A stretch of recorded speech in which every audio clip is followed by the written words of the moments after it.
باتیں ہیں اس میں امیروں کو اغنیاء کو امیروں کو کچھ بھی نہ دیا جائے، سارا فقراء میں تقسیم کر دیا جائے۔ میں نے کہا یہ تو ہے اعلی حضرت، رب نے ایسا مستغنی بنایا تھا۔ میں نے کہا تیرا اشرف علی کیا لکھتا ہے؟ مرتے وقت یہ وصایا اس کے وصیت میں یہ بات موجود ہے، اشرف السما نے اٹھا کے دیکھو، مرتی عمر میں ایک جوان لڑکی سے شادی کر لی تھی اور مرتے وقت جو وصیت کی اپنے مریدوں کو وہ کیا تھی کہ دیکھو یہ تمہاری نئی ماں ہیں تو میں مر رہا ہوں، اگر ہر مہینے ایک ایک روپیہ اپنے ذمہ لازم کر لو تو اس بیچاری کا خرچہ بھی بنا رہے گا اور تمہاری طرف سے بھی عادی عقیدت ادا ہو جائے گا۔ تو میں نے کہا اتنی فکر پڑی تھی تو یہ لولے ہو جانے کے بعد ضرورت کیا تھی اس رشتہ داری کی کہ جس کے لیے مرتے ہوئے بھی روپیہ مانگنے کی ضرورت پڑ گئی تھی۔ اب کیا ان کا مقابلہ کروں اور کس کس وصف میں کروں میں؟ فاضل بریلوی تو یہ فرماتے ہیں عزیزو 21 کھانے پکائے جائیں، اغنیاء نہ کھائیں، سارا غرباء میں تقسیم کر دیا جائے۔ تب دانت بیٹھ گئے اس کے، خدا کی قسم رہبانی کو میں نے کہا بولنا اس کے اوپر، بڑھ بڑھ کرتا ہے سارے شہروں میں، اب بتا۔ میں نے کہا یہ روپیہ مانگ رہا ہے کون؟ جو کہتا ہے اللہ کے بغیر کسی سے مانگنا جائز ہی نہیں، مرتے ہوئے بھی روپیہ دے دو، کوئی منگتے نہیں ہوتے۔ تو میں کہا بڑھے پیو دی نوی ماں، بڑھے پیو دی طرف و بخشی ہوئی نوی ماں، اگر روپیہ دے دو۔ میں نے کہا مردیاں کوڑیو مجذوبو کس قسم دے دعوے کر دیو کی جی روپیہ۔ فاضل بریلوی کیا کہہ رہے ہیں کہ غنیوں کو اغنیاء کو کچھ نہ دیا جائے، سارا فقراء میں تقسیم کر دیا جائے۔ اور جو جاگیر تھی، سن لو جاگیر کا بھی کام، جاگیر تھی 13 گاؤں کی۔ میرے والد صاحب 1946 میں جب پڑھ کے آئے تھے 7 گاؤں مفتی اعظم کے دلک تھے، حضرت کے بیٹے کے، اور کٹائی کے موسم میں میرے استاد حضرت علامہ شیخ القل محمد نواز صاحب نقشبندی اور میرے والد گرامی بوالی گاؤں میں مفتی اعظم ہند مولا شاہ مصطفی رضا خان کے ساتھ گئے تھے، اور فرماتے ہیں کٹائی کے موسم میں ایک ککر کے نیچے بیٹھ کر آپ ہمیں فتاوی شامی سبکن وہاں پڑھایا کرتے تھے۔ تو ہم جاگیر دیکھ کے آئے، بٹی ہوئی جاگیر میں بھی 7 گاؤں بوالی کے قریب مفتی اعظم کے پاس تھے، اور کٹائی بھی یہ حضرات میرے والد جو دیکھ کر آئے، میں ان سے بیان کر رہا ہوں آپ کے سامنے۔ فاضل بریلوی کا معمول کیا تھا؟ اس کے ساتھ جاگیروں کے ساتھ محل نہیں بنائے، چھوٹے سے کمرے میں بیٹھے، لیکن پوری دنیا سے اس پیسے سے کتابیں منگوائی۔ آج دیکھو نئے محققین اور نئے سکالر اس بات کو سمجھ سکتے ہیں کہ آج کے دور میں بھی کتابیں جمع کرنا، جبکہ پریس عام ہو گیا، کتابیں عام چھپ رہی ہیں، پبلشنگ کا کام ہو رہا ہے، پھر بھی کتابیں لانا کتنا مسئلہ ہے۔ فاضل بریلوی آج سے 100 سال پہلے جب کتابیں جمع کر رہے تھے، آج بڑی سے بڑی لائبریری میں جو کتابیں ہیں فاضل بریلوی کے پاس اس وقت موجود تھی، تو کہاں سے آتی تھی؟ اگر جاگیر وہ دنیا پر لگاتے، لکھنؤ اور بریلی کے نواب جن کاموں پر پیسہ لگاتے تھے ان پر فاضل بریلوی کا نہیں لگا۔ فاضل بریلوی کا پیسہ لگا کتابوں پر، اور کتابیں بھی کس لیے؟ ہر کتاب لائی جائے، غرض و غایت یہ ہے کہ اپنے آقا کی شان بیان کی جائے، اس لیے فکر رضا ہم کرتے ہیں۔ یہ سوچ ہے پیسہ لگے کہاں؟ پھر مکتوبات اعلی حضرت اٹھا کے دیکھو، کوئی مکتوب خالی نہیں جس میں یہ نہ لکھا ہو کہ بغداد مقدس کے سادات کے لیے اتنے پیسے بھیجے جائیں، سادات بغداد مقدس کے لیے لنگر میں اتنے پیسے بھیجے جائیں۔ اس وقت یہ باقاعدہ اس میں لکھا ہوا ملتا ہے، 300 اس وقت بھیجے جائیں، 400 اس وقت بھیجے گئے۔ سرکار مارحرہ مطہرہ کے سادات گرامی کے آراس مبارکہ کے لیے اتنی رقمیں بھیجی جائیں، مدینہ منورہ کے حسنی سادات کے لیے اتنی رقوم الگ بھیجی جائیں، حسینی سادات کرام کے لیے اتنی رقوم الگ بھیجی جائیں۔ آنے والے شہر میں سادات اور علماء کی خدمات جو آپ فرماتے تھے، مکتوبات اعلی حضرت اٹھا کے دیکھو، اس سے آپ کو پتا چل جائے گا احمد رضا کا علم بھی رسول کے لیے تھا، احمد رضا کا عمل بھی اللہ اور اس کے رسول کے لیے تھا، احمد رضا کی ذات بھی خدا اور رسول کے لیے تھی، احمد رضا کا مال و اسباب بھی، اولاد بھی اللہ اور اس کے رسول کی بارگاہ کی عظمت کے لیے تھی۔ تو جو ایسا ہو جائے خدا کے رسول کے لیے، اس کے لیے ہمارا فرض بنتا ہے کہ اس کے اعزاز میں فکر رضا کانفرنس منعقد کر دی جائے۔ اس سے آپ کو واضح ہوگا۔ اور کتنے لوگوں نے ستم کیا، بانی دارالعلوم دیوبند جس کو آج لوگ پاکان امت میں شمار کرتے ہیں، اور پھر اگر ہم بات کریں تو لوگ گھبراتے ہیں، صاحب ان کو کچھ نہ کہو، انہوں نے بڑی کتابیں لکھی ہیں۔ میں نے کہا ان کے چاچے تھانوی نے بھی بڑی لکھی تھی، اس کو بھی چھوڑ دیں. پھر کتابیں لکھنے سے نہیں، بات عقیدے سے ہوتی ہے. بات معلومات انفارمیشن، ہم انٹرنیٹ کے غلام ہو جائیں کیونکہ بڑی معلومات دیتا ہے.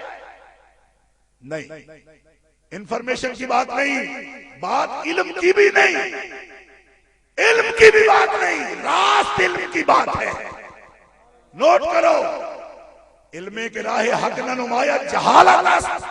شیخ سعدی فرماتے ہیں جو علم کسی کو سیدھی راہ نہ دکھائے وہ علم نہیں ہوتا، وہ جہالت ہوتی ہے. ارے جن لوگوں نے سندوں کے اتنے اتنے پلندے اٹھا رکھے ہوں اور ابھی تک انہوں بارگاہ رسالت کا ادب بھی نہ آئے، میں انہیں عالم کیسے مان لوں؟ ان پر تو ابو جہل بھی تف تف کرتا ہوگا. اور ظالموں، علم کی انتہا یہی ہے کہ بندے کو خدا اور خدا کے رسول کی بارگاہ کا ادب آتا.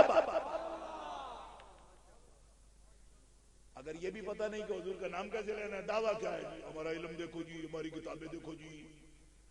میں نے کہا کتابیں تو ایس ایم ناز کی بھی بڑی ہیں، عمران سیریز. کتابیں دیکھنے سے کیا ہوتا ہے؟ کتابوں کا مقصد دیکھو،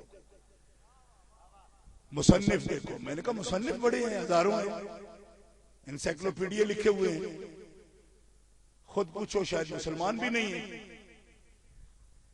ہاں، بڑی بڑی لغت لکھنے والے عربی کی، خود عیسائی ہیں، کتابیں لکھ ڈالی. تو اب ان کا کیا احترام کریں ہم؟ کیوں انہوں نے علم کا؟ میں نے کہا علم کا کام تب ہے راست علم ہو، اور راست علم وہ ہوتا ہے کہ جس میں اللہ جل شانہ کی ذات اقدس سے لے کر انبیاء، صحابہ، اہل بیت، تابعین، تبع تابعین، اولیاء، محدثین، کاملین، ان سب درجوں سے لے کر اپنے ماں باپ تک جو تمہیں انسان بنا دے، سب کا ادب سکھا دے، اس کا علم علم نافع ہوتا ہے. تبھی میرے آقا جب دعا کرتے تو نرے علم کی نہیں کرتے، نرے علم کی دعا نہیں کرتے، علم نافع کی دعا کرتے. علم نافع وہی ہوتا ہے جس میں ادب آئے. کہیے نا سبحان اللہ. یہ تو میں نے آج آپ کو کہا ہی نہیں بزرگوں کے ادب میں. یہ بھی دیکھو ہم نے بھی ادب کیا، ورنہ آدھا وقت تو اسی میں لگ جاتا کہ زور سے کہو تو آہستہ کہو. تقریریں آپ سنتے رہتے تو اسی میں وقت سارا لگ جاتا ہے. مگر یہ بزرگوں کا فیضان ہے کہ میں بڑے تسلسل سے تقریر کر رہا ہوں اور اس پر توجہ ہی نہیں دے رہا کہ آپ کیسے بول رہے ہیں. گرامی قدر حضرات، یہ مقدمہ ہے فکر رضا کا میں پیش کر رہا ہوں.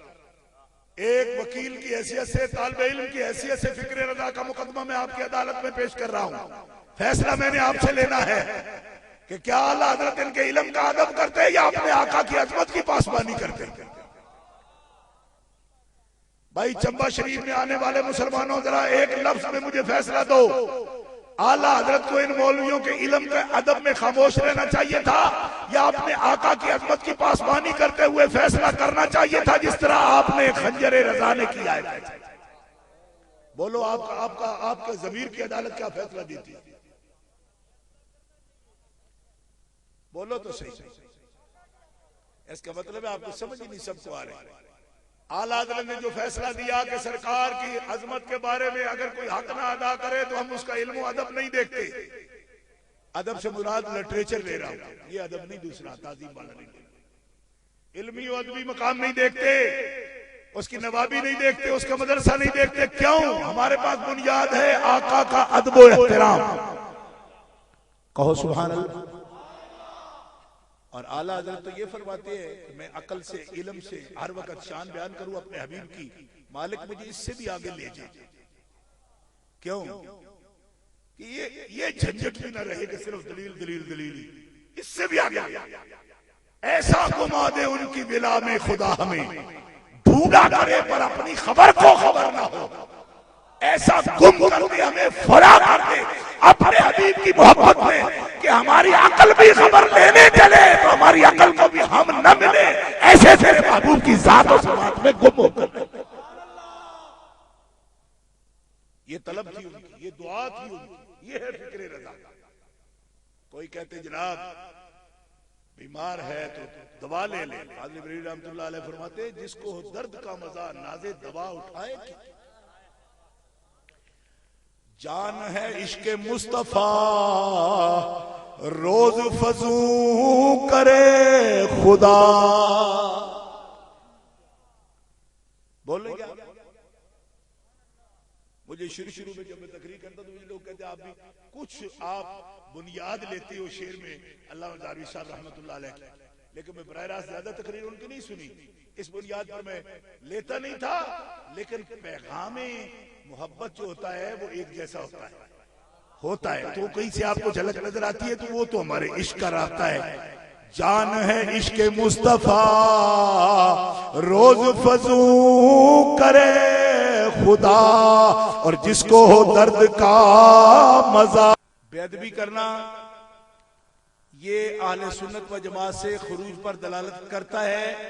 یہ بات احکام شریعت میں اعلیٰ حضرت رحمت اللہ تعالی علیہ نے لکھی ہے. فکر رضا یہ ہے، فتاوی رضویہ میں بھی آپ نے یہ لکھی ہے کہ اہل سنت و جماعت کا طریقہ یہ ہے، وہ کسی بھی صحابی رسول پر سب نہیں کرتے، گالی نہیں دیتے، اور گالی دینے والے کو اہل سنت و جماعت بھی نہیں سمجھتے. تو جو انصاف سے لڑتے رہے اور اسے ناپسند قرار دیتے رہے، ان کے بارے میں آپ کی کیا رائے ہے؟ انصاف سے کوئی بھی نہیں لڑا. یہ غلط بات ہے کہ انصاف سے جو لڑتے رہے، انصاف سے نہ کوئی لڑا، نہ اسے ناپسند قرار دیا کسی نے، یہ بات قابل وضاحت ہے. ان مراد یہ لے سکتے ہیں کہ حضرت علی المرضیٰ ان سے لڑتے رہے. حضرت علی المرضیٰ ان سے نہیں لڑے، یہ لڑے حضرت علی المرضیٰ سے. حضرت علی المرضیٰ ان سے نہیں لڑے. کیوں؟ کہ حضرت علی المرضیٰ کا ان سے مطالبہ ہی کوئی نہیں تھا. ان کا مطالبہ تھا حضرت علی المرضیٰ سے کیا؟ کہ حضرت عثمان کے قاتلوں کو سزا دی جائے، کیونکہ یہ حضرت عثمان کے چچا کے بیٹے تھے. حضرت عثمان 2 مرتبہ داماد رسول تھے، پہلے امیر المومنین تھے، ان کا خون ہو گیا. اب جو نیا امیر المومنین ہوگا اس سے مطالبہ کرنا کہ ان کے قاتلوں کو انجام تک پہنچاؤ، یہ ایک انسانی حقوق سے بھی تعلق رکھتا ہے اور قرآنی حقوق سے بھی یہ بات تعلق رکھتی ہے. کیوں؟ کہ جو بندہ فوت ہو جائے اس کا ولی جو ہوتا ہے اس کے معاملے کا مالک ہوتا ہے کہ اس کے بارے میں مطالبہ کرے گا، دیت دو، قصاص دو، کو مسئلہ طے کرو. یہ وجہ تھی. انہوں نے مطالبہ کیا، سٹرائک کی، احتجاج کیا اس بات پر. مولا پاک کا یہ فرمان تھا کہ میرے پاس اس وقت اگر اتنا کنٹرول ہوتا تو حضرت عثمان ہی نہ شہید کیے جاتے، وہ بھی تو امیر المومنین تھے، میں بھی امیر المومنین ہوں، اس میں مجھے وقت دیا جائے. آپ کی اس میں آپ کی بھی کوئی غلطی نہیں. کیوں؟ کہ آپ یہ فرماتے تھے کہ اتنا کنٹرول اگر میرے پاس ہو کہ میں ان کے قاتلوں کو پکڑ کے ان کو میں سزا دے لوں، تو وہ خود بھی تو امیر المومنین تھے، جو بلوائی تھے ان کو کنٹرول کر سکتے تھے. وہ آپ مجھے وقت دو گے، میرے ساتھ چلو، ہم اتنی طاقت میں آ جائیں کہ بلوائیوں کو پکڑ لیں، اور جن لوگوں نے یہ کاروائی کی ہے ان کے خلاف مقدمہ کریں. اس میں حضرت علی المرضیٰ رضی اللہ تعالیٰ عنہ شیر خدا پر بھی کوئی حرف نہیں کہ کیوں آپ نے پھر جب وہ مطالبہ کرتے تھے تسلیم کیوں نہیں کر لیا. تسلیم کرنے میں، مطالبے کو اور فوری عمل کرنے میں جس چیز کی ضرورت تھی اس کے لیے آپ وقت کی مہلت مانگتے تھے. آپ بھی میرے ساتھ دو اگر، اور میری طاقت بڑھ جائے تو میں اس کو کنٹرول کر سکتا ہوں. یہ بات وہ ہے جو خود مولا علی شیر خدا نے فرمائی ہے. فرمایا معاویہ کا خدا میرا ایک ہے، رسول ایک ہے، قرآن ایک ہے، میرے اس کے دین میں فرق نہیں. البتہ اس کو یہ وہم ہے کہ میں عثمان کے قاتلوں کو پناہ دیے ہوئے ہوں، حالانکہ میرا خدا جانتا ہے میں ان کے قاتلوں کو پناہ دیے ہوئے نہیں ہوں. اس بات پر جھگڑتا ہے وہ مجھ سے، دین کی کوئی بات نہیں جس پر مجھ سے جھگڑتا ہوں. اس سے یہ بھی واضح ہو گیا کہ لڑائی کسی تعویل پر تھی، لڑائی مولا علی سے نہیں تھی. ایک ہے مولا، دیکھیے یہ بھی رکا آپ دے رہے ہیں، مجھے دیا ہے، مجھ سے پوچھ رہے ہیں. کوئی بندہ مجھ سے سوال کرے گا تو کہے آپ نے عرفان شاہ کی توہین کی، ایک سید کی، مسافر کی. جی ہماری جماعت کو وہ ناظم اعلیٰ تھا، آپ نے سوال پوچھا اس سے. اب یہ دیکھو میرے مرید بھی ادھر بیٹھے، وہ یا اتنا بڑا ظلم کیا آپ نے ہمارے پیر صاحب سے سوال کیا. تو ہمارے مرید کی یہ جرت غلط ہے. کیوں؟ کہ تیرا پیر ہی نہیں، سنیوں کا خادم بھی ہے. اس سے سوال ہوں گے، وہ جواب دے گا. اسی لیے میں کہتا ہوں مولا پاک میرے مولا پاک نہیں. جب وہ خلیفہ ہو چکے تو اب جو مسئلے پیش آئیں گے ان کا حل بھی وہ کریں گے نا. اب کوئی ان سے سوال کرے تو کوئی مولا سے لڑ پڑا. مولا سے لڑنا اور ہے، ایک مطالبہ کرنا اور بات ہے. اس بات میں اگر فرق نہ کرو تو پھر وہی ہوگا جو کچھ شیعوں نے کر رکھا ہے. دیکھو جب ایک آدمی کی حیثیت ہے، مثال ایک شخص میرا پیر